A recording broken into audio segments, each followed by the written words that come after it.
হাসনাত আব্দুল্লাহ, ও নিয়ে গেছে 10 কোটি টাকা। এটা হলো সমন্বয়ের অবস্থা। আসিফ মাহমুদ কি ছিল একটা, ও 15 কোটি টাকা নিয়ে গেছে, সেটা আমাদের নিজস্ব রাজস্বের টাকা আসলো। সার্জিস কত কোটি টাকা কামাইছে, হাসনাত আব্দুল্লাহ 250 কোটি টাকা কামাইছে, যে ধরে না কেন? তাদের ভিতরে নেগোসিয়েশন আছে। 2 দিন পর পর হাসনাত আব্দুল্লাহ সেনা প্রধানকে বাস দিয়ে পোস্ট করতো, সেনা প্রধানদের চাপে রাখতো, এমনি তো না, যাতে গোয়েন্দা সংস্থা ডিস্টার্ব না করে। হ্যাঁ, একটা টাস্ক ফোর্স গঠন করছে বিভিন্ন গোয়েন্দা সংস্থার সদস্যদেরকে নিয়ে আমাদের বিরুদ্ধে ইনভেস্টিগেশন করার জন্য।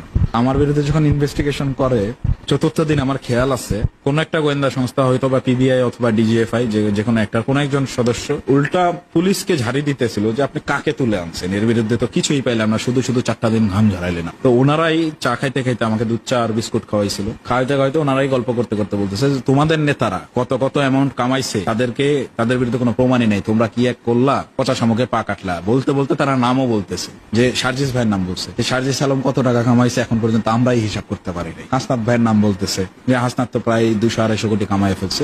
এগুলা তাদের মুখের কথা, তো এগুলো আমিও জানতাম না, আমি তো শুনে অবাক, তুই মতো অবাক। এরা এগুলো প্রমাণ না থাকার কারণ কি? এগুলো অনলাইন কারেন্সিতে ট্রানজাকশন করে ফেলতো। গোয়েন্দা সংস্থার কাছে অনেক তথ্য আছে, তার নেগোসিয়েশনও তো আছে।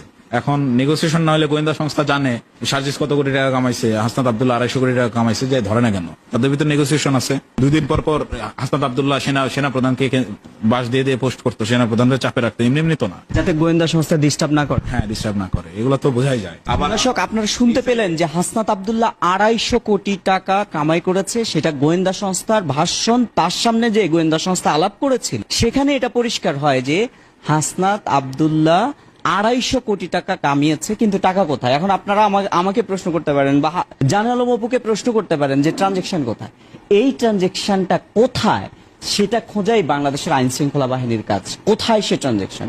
সেটা হয় বিটকয়েনে আছে, সেটা হয় অনলাইন কারেন্সিতে আছে, সেটা অলিখিত যেসব কারেন্সিগুলো, যে কারেন্সিগুলোকে টাচে নেওয়া যায় না, যে কারেন্সিগুলো খুঁজতে হলে অনলাইনে গোয়েন্দা সংস্থাদের ঘাম ঝরাইতে হবে, সেই জায়গাগুলোতেই এই আসিফ মাহমুদ সজীব ভুঁইয়ারা, এই হাসনাত আব্দুল্লাহরা, এই সার্জিস আলমরা কারেন্সি রেখেছে বলে অনেকেই অভিযোগ করছে।